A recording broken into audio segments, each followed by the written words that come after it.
Bienvenue dans les coups de boost avec Virginie, un podcast pour bien démarrer la journée, conscient et engagé, en diffusion le lundi. À partir d'une citation qui m'a inspirée, je vous apporte des angles de réflexion et surtout une tonne d'ondes positives pour cette journée et plus encore. Si vous souhaitez être informé de la diffusion de chaque nouvel épisode, abonnez-vous sur votre plateforme de podcast préférée. Et sur YouTube, pensez à cliquer sur la petite cloche, sinon vous ne recevrez pas les notifications. Pour vivre ces coups de boost en live, rendez-vous le mercredi dans le groupe Facebook privé Osmose, harmonisons nos relations. Vous pouvez aussi me retrouver sur ma chaîne YouTube Virginie Chastel ou ma page Facebook du même nom.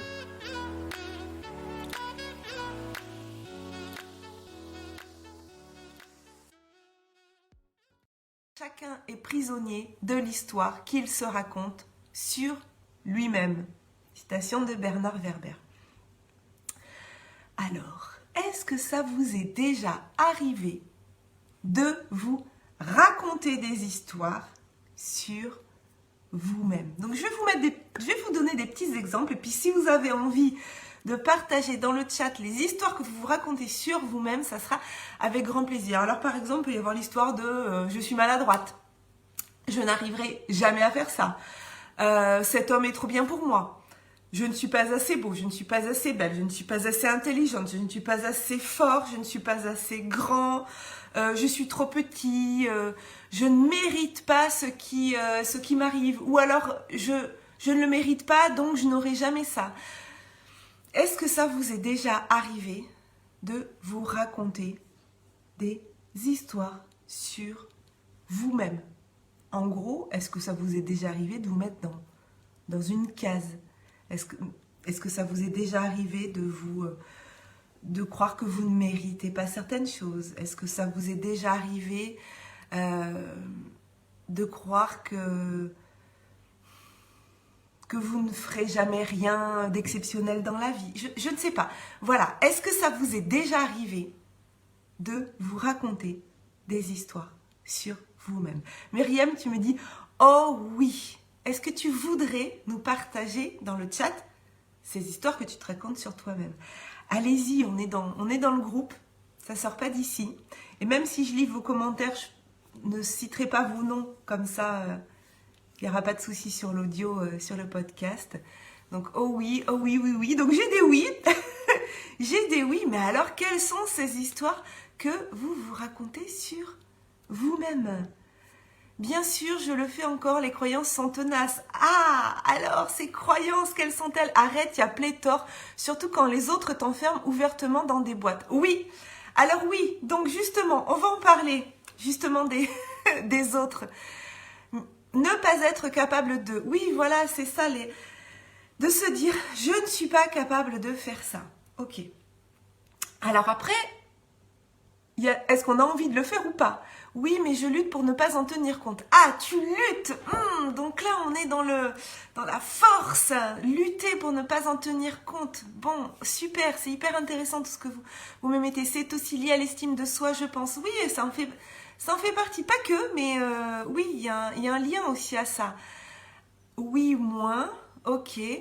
Oh que oui, n'ayant pas fait de grandes études, je me suis toujours dit que j'étais bonne à rien. Oh my God. Ok, ben oui, c'est ça, le truc, on se dit, des fois on se raconte que la réussite c'est lié aux études. On peut se raconter cette histoire, oui, c'est très intéressant ce que tu nous dis. Il y a ce complexe chez certaines personnes qui n'ont pas fait de grandes études de se dire, voilà, je suis pas intéressante. Voilà, c'est surtout les autres. Alors, qu'est-ce que tu veux dire quand tu mets « voilà, c'est surtout les autres » Parce que pour être sûr que j'interprète pas mal ce que tu dis, qu'est-ce que tu veux dire « c'est surtout les autres » Les autres qui nous enferment dans des boîtes? C'est intéressant de creuser ça. Est-ce que tu peux développer et nous dire si c'est ça que tu voulais dire, Anne, quand tu dis « voilà, c'est surtout les autres ». Alors, vous avez donné pas mal de choses, pas mal d'histoires, voilà, dans lesquelles vous vous mettez. On a aussi, alors, je clique sur afficher parce que le commentaire est long. Ah, j'arrive pas à voir le début. Alors, longtemps, je pensais être trop sensible. Ah, il est parti. Alors, je regarde sur l'ordinateur. Longtemps, je pensais être trop sensible pour... Ok, pas confiance en moi. Et je restais dans cette position. Et puis un jour, marre de cette histoire. Et paf, une prise de risque. Et le résultat, waouh, génial. Ouais, donc t'es allé... voilà, t'es sorti de ta zone de connu, en fait. C'est souvent issu d'expériences passées ou de... Oh là là, ça part vite. C'est souvent issu d'expériences passées ou de propos tenus par les autres à notre sujet, voire même au sujet des autres auxquels on s'identifie. Mais oui, carrément, carrément. Régulièrement, je dois me recadrer car je me dis que je ne suis pas capable, légitime pour faire ce que je fais actuellement. Ouh, on va parler de ça. Ok, je pense que j'ai lu tous vos messages. Ouais, donc, les histoires qu'on se raconte sur nous-mêmes, effectivement, c'est souvent lié à notre passé, à ce qu'on a entendu, à ce que les autres ont pu dire ou faire, et aussi à notre interprétation de ce que les autres ont pu dire ou faire. Donc on va aller creuser un petit peu là-dessus. Exemple, dans l'enfance, on disait que j'étais trop sensible, fragile. Ok, les autres. Les autres disent, et nous on prend, comme argent comptant. Même des fois, et c'est pas un jugement que je fais, et c'est pas une critique que je porte parce que je suis comme vous, et moi aussi, il y a des choses qu'on a pu me dire, qu'on a pu faire, que j'ai ressenti, que j'ai interprété, que j'ai ancré en moi, et où ça m'a rendue prisonnière d'une histoire donc que je me suis racontée en racontant ce qu'avaient dit, ce qu'avaient fait les différents protagonistes. Et on va aller voir que on n'est pas forcément obligé de lutter. Voilà. Mais en tout cas, il y a des choses à aller, y aller chercher. Alors, j'ai envie de vous transmettre aujourd'hui un certain nombre d'étapes par lesquelles on peut passer pour ne plus être prisonnier de ces histoires qu'on se raconte à nous-mêmes. La première étape, ça va être de les identifier. C'est pour ça que je vous ai demandé, est-ce que vous vous racontez un certain nombre d'histoires sur vous-même? Première étape, ça va être d'essayer voilà, de les identifier, de les nommer, peut-être même de les écrire, pour que vraiment les choses, elles sortent de nous. Et alors, si ces histoires, elles nous aident, si par exemple, on se raconte cette histoire que quoi qu'on tente, de toute façon, on réussit. Et la définition de la réussite, elle est personnelle, hein, elle est différente pour chacun d'entre nous. Mais si on se dit que quoi qu'on tente, de toute façon on réussit, ça c'est une histoire qu'on se raconte mais qui nous aide. Il n'y a pas de raison d'aller la dégommer. Par contre, si c'est une histoire qui nous limite dans notre développement, dans notre croissance, là, c'est intéressant de continuer le processus. La deuxième étape, c'est d'aller voir d'où elles viennent, ces histoires, d'où elles remontent. Et là, vous avez dit un certain nombre de choses sur... c'est issu des expériences passées, des propos tenus par les autres, ou même au sujet des autres auxquels on s'identifie. Donc là, c'est d'aller chercher, d'aller remonter dans nos souvenirs d'où vient cette histoire qu'on se raconte. Donc je vais prendre un exemple. Si par exemple je me dis que je ne suis pas intéressant, que ce que j'ai à dire ne va intéresser personne, peut-être qu'en société ou dans un groupe, on va avoir tendance à se taire. On va avoir tendance à se mettre plutôt en position d'observateur, d'écouter les autres. Alors, si c'est quelque chose qui... moi, ça m'arrive hein, des fois d'être un endroit... où je vais plutôt être observatrice, où je vais plutôt me taire, ce qui est... On pourrait croire que c'est assez rare chez moi, mais en fait non. Il y a plein de situations dans lesquelles je vais observer, je vais me taire, je vais écouter, mais pas parce que je pense que ce que j'ai à dire n'est pas intéressant. Voilà, pas pour cette raison-là. Donc c'est pas problématique pour moi, à un moment donné, d'être en retrait et d'écouter. C'est pas dans cette situation-là que J'arrive pas à faire ma phrase. C'est pas dans cette situation-là que je veux qu'on mette l'accent. Vraiment, c'est... Si vous êtes dans une situation où vous ne parlez pas, vous vous mettez en retrait, parce que vous pensez que vous n'êtes pas intéressant et parce que vous pensez que ça n'intéressera pas les autres ce que vous avez à dire, là, il faut aller creuser. Ma maman a toujours eu des problèmes de poids et moi aussi. Elle m'a fait passer le message qu'on n'était pas aimable si on était en surpoids. Du coup, je l'ai intégré. Ouais. Du coup, tu vas intégrer ça. Et donc, l'idée, c'est d'être dézinguer cette croyance et dézinguer ça. Et donc, c'est intéressant ton partage. Merci beaucoup. On va aller voir quelles sont les étapes un peu pour dézinguer ça.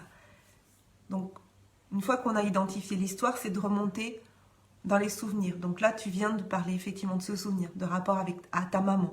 Donc, je vous invite vraiment à écrire tout ça.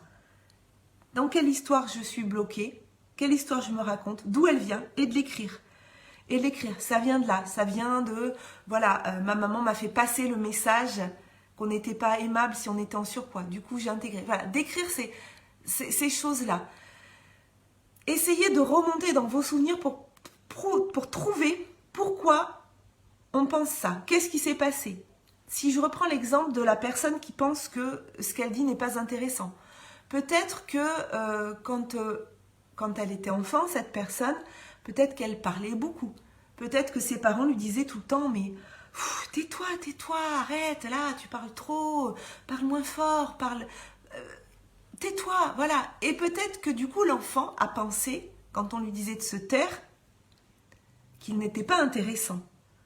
Donc, il a ancré en lui le message « Tais-toi, ce que tu as à dire n'est pas intéressant ». Ce qui n'était pas forcément ce que voulaient lui dire ses parents. Mais là, on ne parle pas de ce que les parents voulaient dire, on parle vraiment de ce qui est ressenti par la personne, l'enfant, qui ensuite devient adulte et qui a du mal à parler en société. Et puis, ce qui s'est passé, donc, a fait obstacle, en fait, à notre croissance. Ce qui s'est passé nous a bloqués, en fait, nous a créé des croyances. C'est ce que tu dis quand tu dis, voilà, ma maman m'a fait passer le message qu'on n'était pas aimable si on était en surpoids. Donc là, c'est d'essayer d'aller creuser, en fait, est-ce qu'elle l'a dit vraiment? Comment elle t'a fait passer ce message? Ça serait intéressant que tu ailles creuser sur comment elle t'a fait passer ce message. Est-ce que c'était clairement dit? Est-ce que c'est toi qui l'as compris comme ça? Qu'est-ce qui s'est passé? Quels sont les faits réels, le factuel, et quelle est la part de ton interprétation? Et il n'y a pas de jugement non plus à avoir. Anne, tu dis, arrête de faire ton intéressante. Oui, c'est ça. On dit des fois aux enfants, quand tu es là, arrête de faire ton intéressant. Bah, du coup, voilà. Donc ça veut dire que en fait, ce que j'ai à dire n'est pas intéressant. Donc, je vais arrêter de parler. Une fois qu'on a repéré, en fait, d'où ça vient, quand ça vient des autres, par exemple, souvent des parents, hein, de pardonner. Pourquoi pardonner? Pourquoi pardonner aux gens qui nous auraient fait croire qu'on n'était pas intéressant? Je sais plus si c'est, je sais plus dans quel coup de boost j'en ai parlé, que chacun fait du mieux qu'il peut, à chaque instant, avec les outils qu'il a, son niveau de conscience et d'intelligence du moment. Ça, c'est hyper important. Si, quand les parents disent « Arrête de faire ton intéressant, tais-toi, tu parles trop fort », ils n'imaginent pas que ça peut avoir une répercussion négative sur notre croissance. Ils n'ont pas conscience de ça. Ils n'ont pas forcément non plus, n'avaient pas forcément à ce moment-là les outils de développement personnel, peut-être même le niveau d'intelligence, je ne sais pas. En tout cas, comment dire? Parce que je suis en train de lire un commentaire et je vais y revenir après. Personne ne fait consciemment quelque chose pour nuire à l'autre. Et je sais que là, il y a des gens qui ne vont pas être d'accord. Je sais qu'il y a des personnes qui ne vont pas être d'accord avec ce que je suis en train de dire, mais je crois que quand on arrive à croire ça, qu'il n'y a jamais personne qui fait volontairement une action de nuire à l'autre, là, notre vision du monde, elle change. Et notre développement, il change. Chacun fait du mieux qu'il peut. Ça veut dire que chacun fait aussi en fonction de ses souffrances, en fonction de son passé, en fonction de l'histoire dans laquelle il s'est emprisonné. Chacun fait du mieux qu'il peut.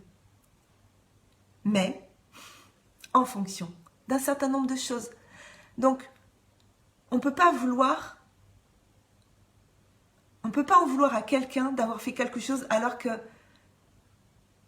il n'avait pas conscience que ça allait nous faire du mal, nous empêcher dans notre croissance en fait.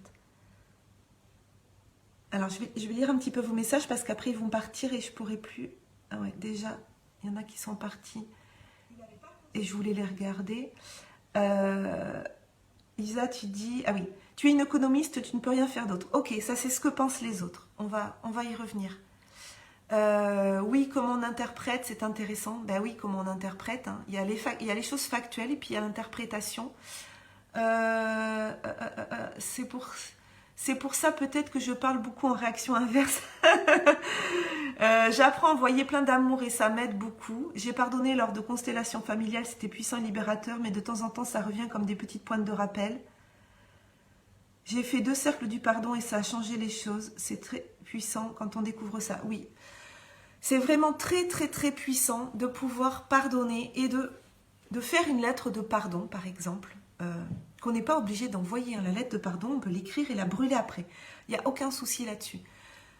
De pardonner à ceux qui nous ont fait croire, si je reprends l'exemple de se taire, de pardonner à ceux qui nous ont fait croire en nous disant de nous taire que nous n'étions pas intéressants.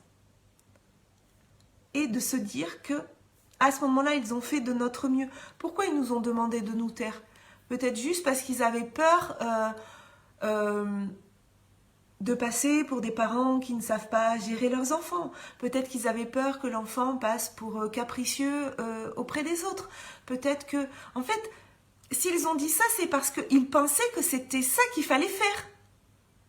Mais c'est pas parce qu'ils le pensaient que c'était ça qu'il fallait faire que du coup ça a eu des bonnes répercussions. Certains le font pour leur intérêt et donc nous nuisent. Oui.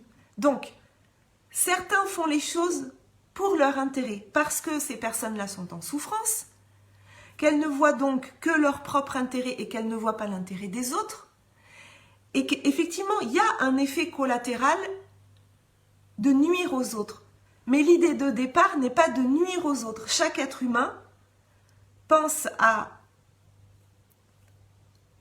son développement, en fait, c'est-à-dire qu'il ne pense même pas, voilà, il y a une réaction par rapport à une souffrance, il y a une réaction par rapport à un état d'insécurité, et chaque être humain va faire des choses, mais pas forcément pour essayer de vivre, de survivre, de lutter, de s'en sortir. Chaque être humain va faire ça. Chaque être humain va être guidé par sa souffrance, va être guidé par ou sa non-souffrance, mais là on parle de personnes qui vont nuire aux autres. Chaque être humain peut aussi être dans un état psychologique défaillant qui peut créer des soucis d'appréciation, des soucis de jugement, et l'effet collatéral va être la nuisance sur les autres. Mais il n'y a pas de volonté de nuire. Selon moi, pour pardonner vraiment, très souvent notre ego nous fait croire qu'on a pardonné, et ce n'est pas la réalité, oui. Il faut comprendre comment nos parents ont eux-mêmes ancré en eux ce qui les a amenés à être comme ceci ou comme cela avec nous, comprendre comment ce qui nous pèse a aussi pesé sur nos parents. Exact. Merci Stéphanie pour ce commentaire. Je suis complètement d'accord. Et écrire, effectivement, c'est super, tu nous dis. Ouais. Nos parents, ils ont agi en fonction aussi de ce qu'ils avaient reçu de leurs propres parents. Et c'est ce que tu dis, il faut comprendre comment nos parents ont ancré en eux ce qui les a amenés à être comme ceci ou comme cela avec nous. Nos parents, ils ont agi avec nous en fonction de leur propre histoire. Donc, souvent, il y a des choses qui se transmettent sur pourquoi tu fais ça? Ah ben j'ai toujours fait comme ça, j'ai vu ma mère faire comme ça. Ok, on va voir la mère. Pourquoi tu fais ça? Alors, pour n'importe quoi, ça peut être pour une recette de cuisine, pour n'importe quoi. Vous savez, les choses qui se transmettent, on ne sait même plus pourquoi. On va voir la grand-mère, pourquoi tu faisais comme ça?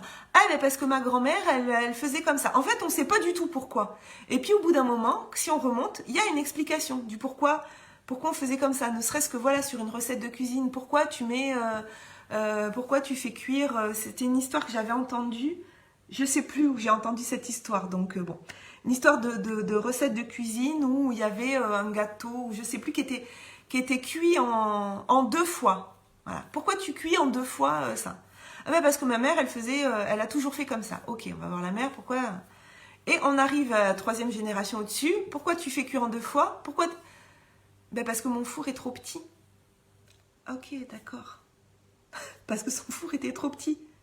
Mais ce qu'il y a 3 générations après, peut-être que le four, il n'est pas trop petit. Donc, on pouvait faire cuire en 1 fois.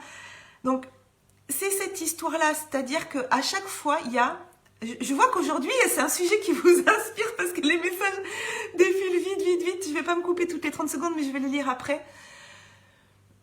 Il y a des choses qui sont transmises inconsciemment et on ne sait pas pourquoi, et on les reproduit et on ne sait pas pourquoi. Donc, à un moment donné, c'est de pardonner à ceux qui nous ont fait croire ça en nous disant « fais ceci » ou « fais cela ». Parce que leur intention n'est... N'imaginez pas que ça allait avoir des répercussions comme ça sur nous, pas du tout. Et la deuxième chose, c'est nous pardonner à nous-mêmes d'avoir cru ça. Par exemple, que nous n'étions pas intéressants. Nous pardonner à nous-mêmes d'avoir cru que nous n'étions pas intéressants. Vraiment écrire. Je pardonne à la petite fille que j'étais d'avoir cru qu'elle n'était pas intéressante. Parce qu'elle pensait, quand on lui disait ça, que ça voulait dire ça. Mais en fait, il n'y avait pas d'intention. Voyez, et d'écrire, de se pardonner à soi-même, d'avoir cru ça. Alors, se pardonner à soi aussi et se donner de l'amour, oui. Et quelquefois, on connaît peu ou pas leur histoire. Oui, mais on n'a pas toujours besoin de la connaître. Juste si on est persuadé que chacun a fait du mieux qu'il pouvait en fonction des outils qu'il avait, de son niveau de conscience et d'intelligence, je pense que ça peut suffire. Ah oui, la dinde coupée en 2, tu dis Mélina. Bah ouais, c'était peut-être une histoire de dinde, mais moi je l'ai entendu avec une sorte de gâteau. Mais la dinde, c'est pas mal. Ouais, pourquoi tu coupes la dinde en 2? Ok. Et que tu l'as fait cuire en 2 fois parce que ton four était trop petit, mais peut-être qu'aujourd'hui... Et se pardonner d'y avoir cru et d'avoir agi en fonction de cette fausse croyance, il y a du boulot. Oui, ben c'est... Alors je sais pas Stéphanie si tu avais mis le message avant que je le dise ou après, mais en tout cas, oui, la dinde en 2, mais le four est trop petit. Oui, merci, le poulet coupé. Ok, donc c'était une histoire de poulet. Donc moi j'ai entendu avec une histoire de gâteau, mais c'est pas mal avec l'histoire de la dinde ou de poulet. C'est un sujet essentiel, c'est pour ça, ouais, c'est pour ça qu'il y a plein de messages. Il y a des mécanismes inconscients qui s'activent à l'insu de nos parents et de nous-mêmes et nous héritons de visions de douleurs intergénération. Ouais, j'écris tous les matins, c'est très thérapeutique. Ouais.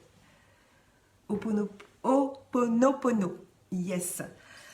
Donc, je vois qu'on est sur la même longueur d'onde, mais c'est possible qu'il y ait des personnes qui ne soient pas d'accord et il n'y a pas de souci, vous pouvez le dire dans le chat.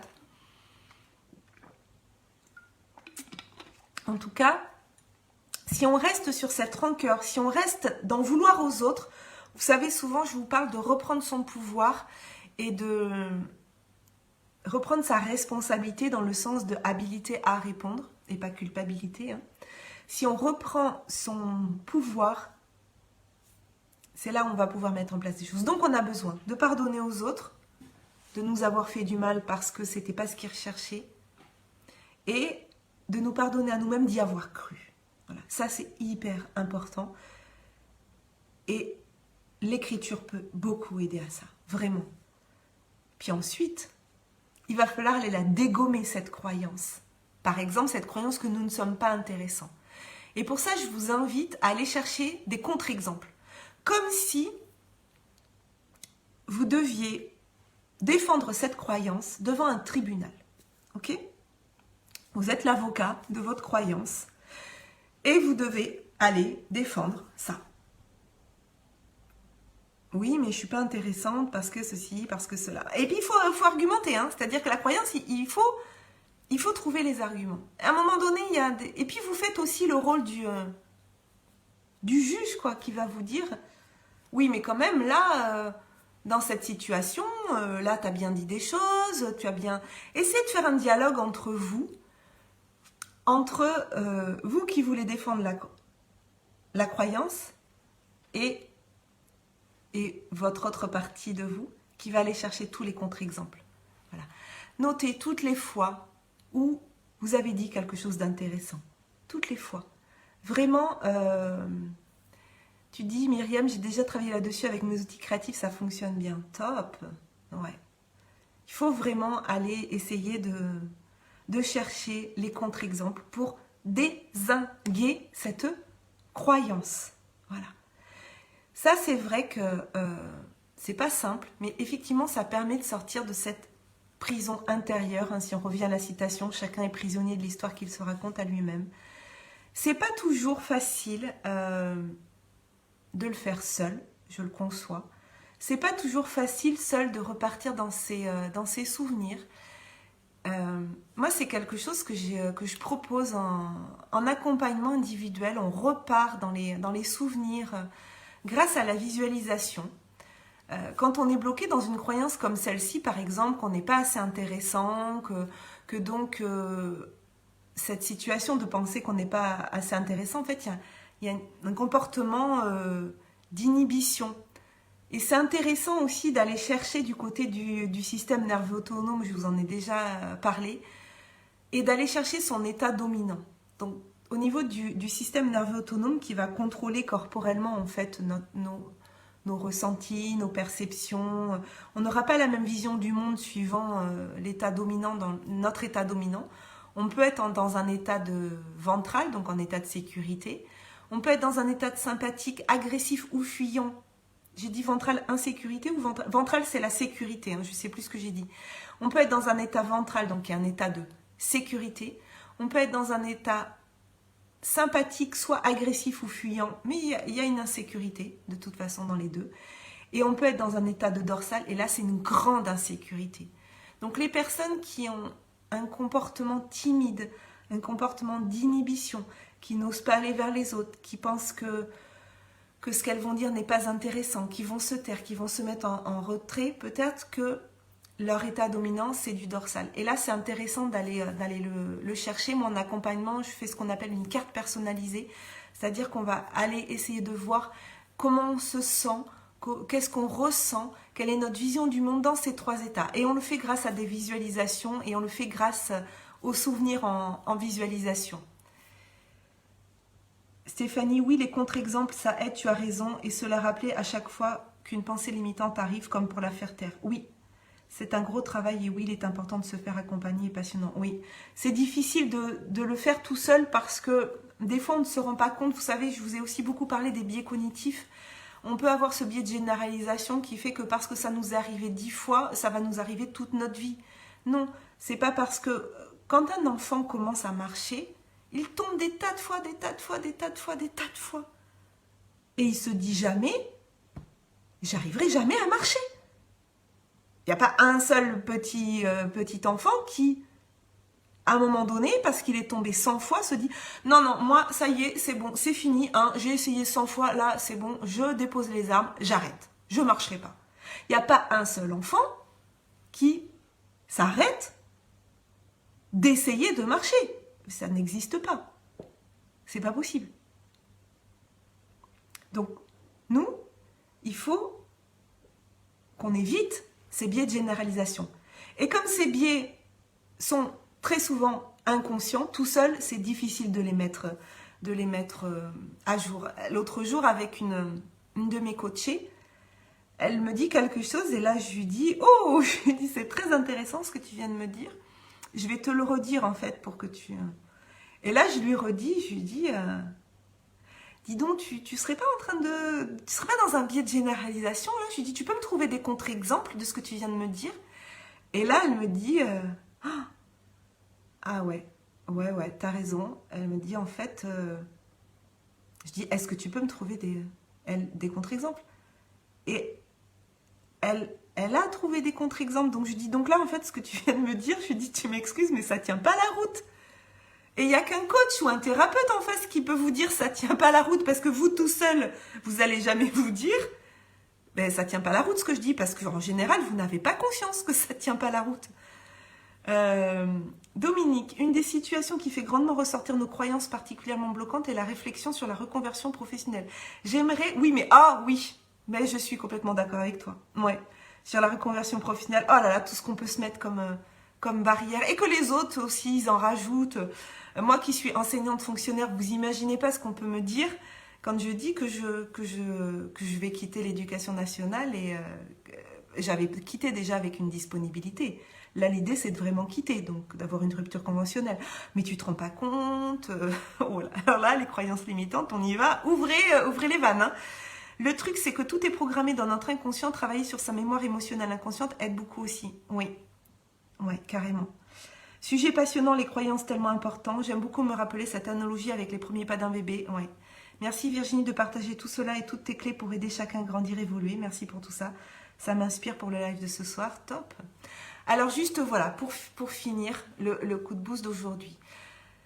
Par rapport aux 3 états du système nerveux autonome en accompagnement individuel, donc je les amène à explorer ces 3 états. Donc on y va en visualisation, comme je vous le disais, pour leur montrer que leur vision du monde dépend de l'état dans lequel les personnes sont.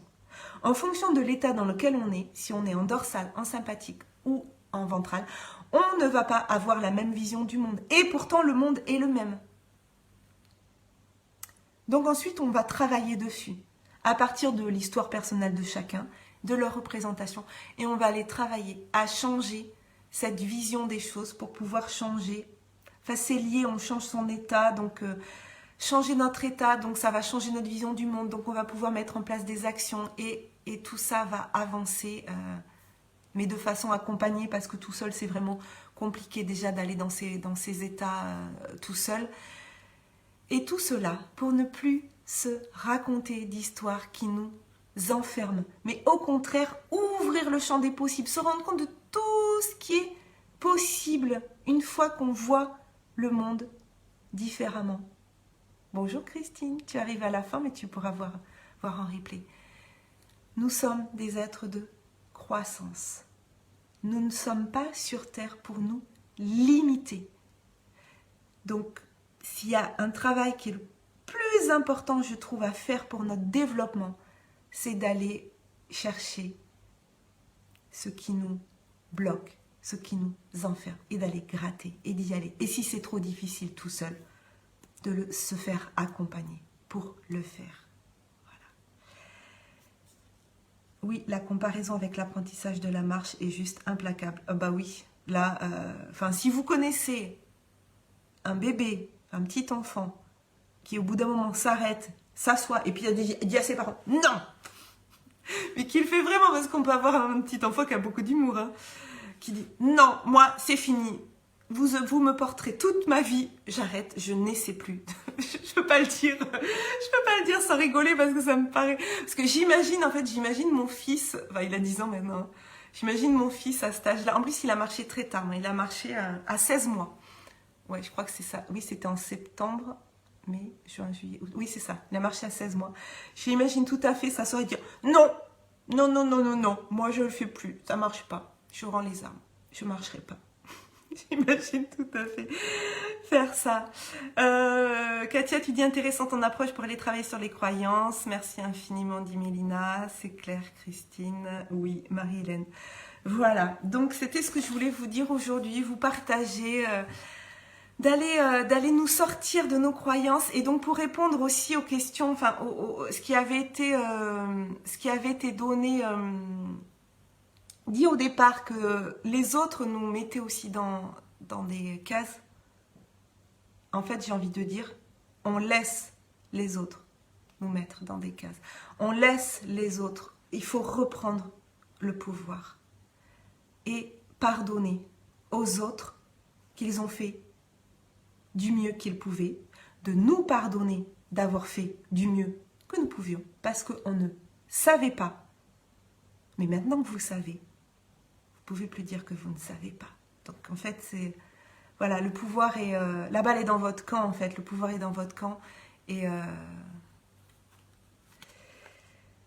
nos parents n'avaient pas accès à tous les coachs. On a beaucoup de chance de t'avoir. Oh, merci beaucoup Isabelle. Oui, nos parents, ils n'avaient pas tout ça. C'était pas la génération de...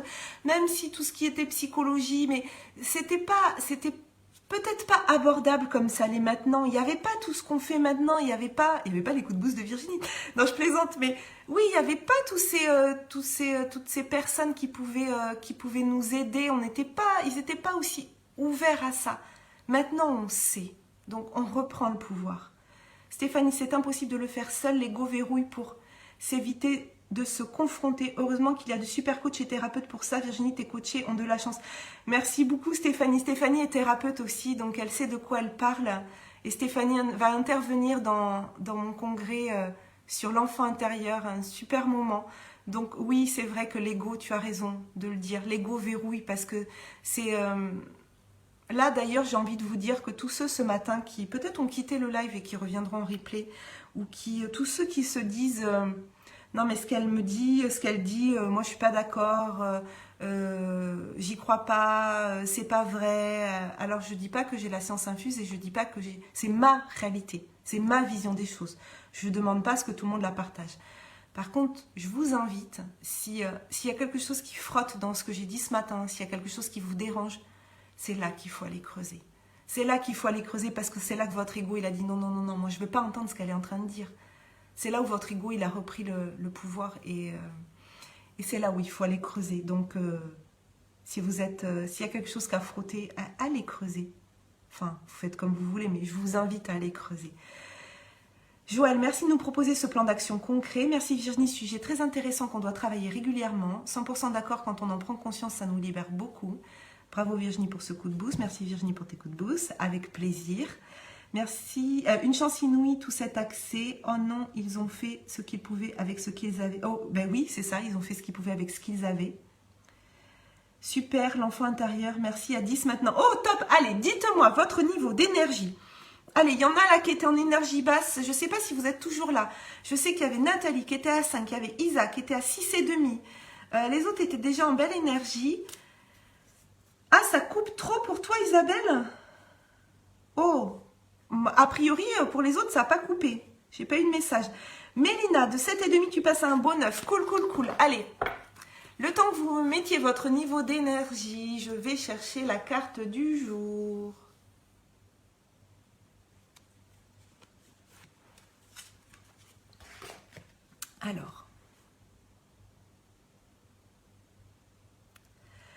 Alors, je regarde Nathalie, t'es à 8, t'étais à 5 tout à l'heure, non, à 5 ou 6. Donc, si t'es montée à 8, je suis ravie. Puis, je vois que des 8, des 9, des 8, c'est top. Top, top, top. Isa, si t'es toujours là, si t'as envie de nous partager ton niveau d'énergie, parce que je sais qu'il me semble que t'étais à 6,5. Eric, t'es resté à 8, mais tu dis c'est bien. Oh, Christine, t'es à 5, t'étais malade. Et Dominique, tu dis t'es à 8, 9, plus 1 ou 2. Alors, la carte de ce matin, contribution. Sens-tu l'appel de ton cœur à l'envie de contribuer à un monde meilleur? Autorise-toi à donner plus de sens à ta vie en te mettant au service d'une cause qui t'anime. Tu te sentiras utile, à ta place et tellement nourri. Le monde a besoin de toi. Apporte-lui ta contribution. Alors moi, cette carte, elle me parle énormément. Est-ce qu'elle résonne en vous aussi? Vous savez, des fois, quand on ne sait plus, quand on n'est plus en capacité de s'aider soi-même, quand on est dans un moment de doute où on n'est pas forcément bien, on n'est pas forcément... on se cherche, on est en énergie peut-être des fois un peu basse. Un moyen de remonter son énergie, c'est d'apporter sa contribution au monde. C'est d'apporter sa contribution aux autres. C'est d'aller vers les autres, d'aller aider les autres. Si on n'est pas en mesure de pouvoir s'aider soi-même tout de suite, on peut aller aider les autres pour contribuer à un monde meilleur. Donc la contribution, elle a aussi cette vertu-là en aidant les autres, on s'aide soi-même. Mais elle peut aussi avoir comme message on peut être très bien dans sa vie. Quelle est notre place dans le monde en fait? On est un être de croissance, on prend notre place dans le monde. Quelle est notre place dans ce monde par rapport aux autres? Mélina, tu dis, je l'aime cet oracle. Isa, tu dis, oui, énergie 7, mais surtout remotiver. Top, top, top, top, top, top, top. Je suis ravie. Katia, encore bien alignée. Isa, ta carte me parle énormément aussi. Super. Dominique, qu'il me parle cet oracle en plein dans le mille alors que je suis en train de faire un grand pas. Top. C'est quel oracle? Alors, Christine, c'est l'oracle de Stéphanie Hervé. Stéphanie Hervé et Stéphanie Perret. Tu as dans le groupe Osmose, elle y est, Stéphanie Hervé. Tu peux aller tu peux lui envoyer un message privé si tu veux, sinon tu vas sur son site internet, je crois que c'est stéphaniehervé.com, mais elle est dans le groupe, donc tu peux cliquer sur son profil et après tu vas pouvoir aller sur sa page. Nathalie, oh oui, oser offrir mes dons et mes pépites pour un monde meilleur. Merci pour ce coup de boost qui m'a fait du bien combiné à ma gym. Voilà, merci Myriam de taguer Stéphanie, super. L'oracle souffle de vie de Stéphanie Hervé, merci. Illustré par Stéphanie Perret, ouais. J'ai mis un oracle de Stéphanie sur ma liste d'anniversaire, hâte de le recevoir, top. Merci Virginie et Mélina. Pour moi, il est temps d'agir. Oui Isa, il est temps d'agir. Je suis tellement contente de lire les mots que tu mets et le temps de l'action, oui. Il y a le temps de la réflexion, mais vous savez, le changement, il passe effectivement par une prise de conscience, mais il n'y a pas de changement sans action derrière. Donc, hop, hop, hop, à l'action. Nous sommes toutes des pépites, nous dit Isabelle, et ça sera le mot de la fin. Moi, j'ai gagné un point d'énergie, donc c'est top. Ah ben non, finalement, ça ne sera pas le mot de la fin, mais si on gardera quand même ça. Super coup de boost, une belle journée à toi et à ta communauté. Très belle journée à tous, je vous aime, je vous adore. Je vous retrouve de toute façon en live tous les jours sur mon profil Facebook, si vous avez envie. Sur mon profil, je fais un petit live tous les jours parce que je fais un défi 365 jours en live. Aujourd'hui, ça sera, je crois, le 14e jour. Et de toute façon, on se retrouve mercredi prochain pour un nouveau coup de boost. Et sinon, les podcasts et le congrès qui arrive dans un mois. On est à pile dans un mois. Le congrès sera lancé. Donc, très belle journée à tous. François Lumet l'a dit samedi, nous sommes un diamant. Exactement. Belle journée ensoleillée à vous tous, belle journée à vous, belle journée, merci, merci. Je vous aime, je vous adore. Passez une très belle journée. Et Stéphanie Hervé qui vient de se connecter. Donc Stéphanie, il y a des personnes voilà, qui ont demandé où est-ce qu'on pouvait trouver ton oracle. On t'a tagué dedans. Merci pour ce temps de partage et d'analyse. Belle journée à vous. Ciao, ciao les amis. Prenez soin de vous. Ciao. Si ce coup de boost vous a plu, sentez-vous libre de le partager. Je vous invite aussi à découvrir mon autre podcast, Osmose, Harmonisons nos relations, dans lequel je vous propose tous les vendredis une aventure audio vers la découverte d'une personne qui m'a partagé son histoire, ses épreuves et les actions mises en place pour retrouver son équilibre et son énergie. Belle journée à vous et surtout, prenez soin de vous.